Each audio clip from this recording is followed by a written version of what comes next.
Start a new journey. In 10, 9, 8, 7, 6, 5, 4, 3, 2, 1.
Tonight, I'll lay my head and find some sleep.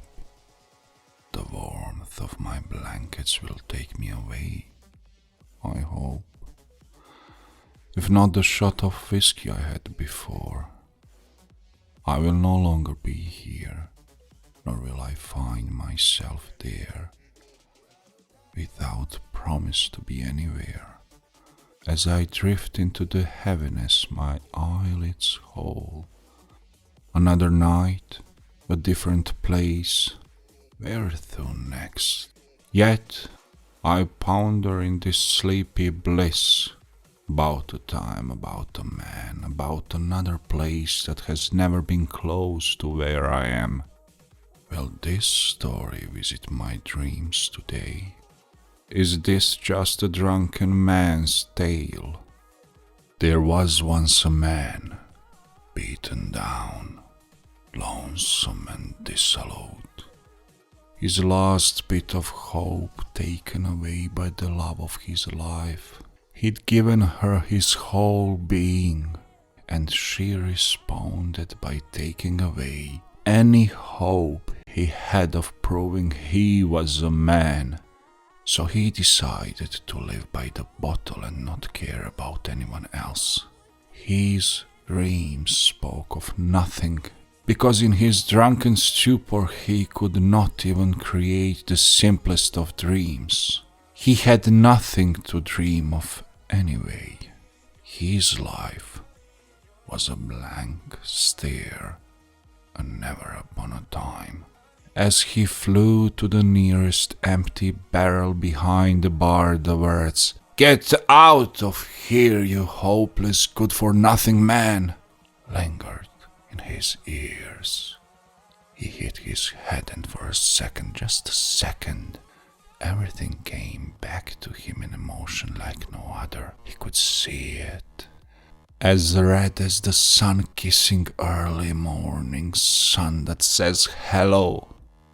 Its nigh was similar to the hymning of birds, as its red head came to, like a flicker of light, His dream was gone and he was left in the mud looking at himself, confused. His mind haunted by the beauty, yet he wondered, what could the red-head horse mean? He shrugged his shoulders, stood up and tempted fate by trying to get a drink from the bar again. The red-head horse haunted his dreams. He could swear he'd seen it somewhere around, but even while drunk, no such horse had passed him.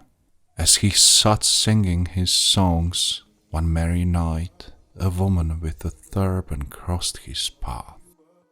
She told him to search inside himself for what the red horse meant. Whilst it appeared to him, he just laughed. Try it off. The woman insisted he do so, and so he began his journey with a half-empty bottle of liquor in his flask. He met a reflection of the love he once held dear, and now it broke him into a million pieces. The pain and destruction of it all came flooding his soul. He tried to take a swig from his flask, but he drowned his sorrow on his way to where he was at. He could feel every emotion, and then the voice of the woman with the turban on her head. The red-head horse will channel all your negative emotion, the passion you once felt, and how it destroyed you. He could see her. He almost smelled her, touched her, felt her. Everything inside of him was boiling up until he let it go. But still, the red-head horse appeared to him at night, a little less clear than before. This time he met a man who knew him long before he wore old, worn-down clothes. He laughed at him and even mocked him. But what stayed with him were the words. To think that someday I was jealous of the man you were, such a pity. He threw him a rusty old penny and walked away. The woman appeared to him again this time. The red-head horse showed you rage, and how many of your friends were foes. Where are they now when you need them the most? She asked as she vanished. He wanted to use the rusty penny to get a drink. Anything cheap enough to burn his throat and forget the mission he had set himself on. But as he sat looking at the coin, the woman appeared again. You need to let bygones be bygones. The past is past, and now a hopeful new journey awaits. He held the penny tightly in his hands, and with all the strength he could gather, he walked away and bought some bread instead. With his mind clearer, in his dreams he could see that the red-head horse was still fading away, and in its place he could now see it was a red-head stallion.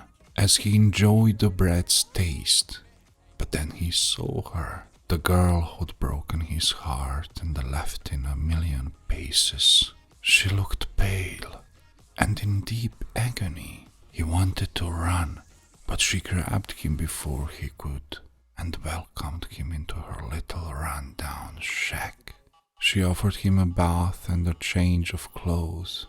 He could feel the passion he once felt for her come to him like a stroke of lightning. He stepped back, looked at her and whispered, "I let you go," and kissed her cheek. The woman in the turban appeared once more.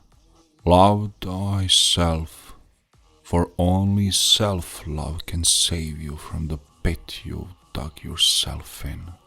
As the red-head horse appeared like a distant memory, he knew that he was destroying himself. He'd given up on the dreams he once believed in. He couldn't take another day, another chance to make what was wrong appear to be who he was. And this time, As he waited for the woman with the turban on her head appear, he found himself thinking, I need to get back what I lost. And this was his promise to himself, to do whatever it would take to make himself the kind of man he knew he was, the kind of man he knew he could be. He let go, let be, and focused on himself, his future and his dream, thanking the red-headed horse for reminding him that his tomorrow was a promise for a better future.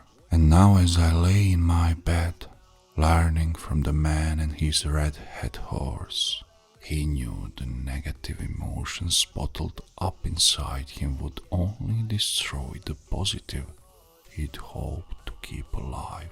So now I smile, for I know a dream is an interpretation, a promise from me to me, a message I cannot look past. I need to do what best suits me.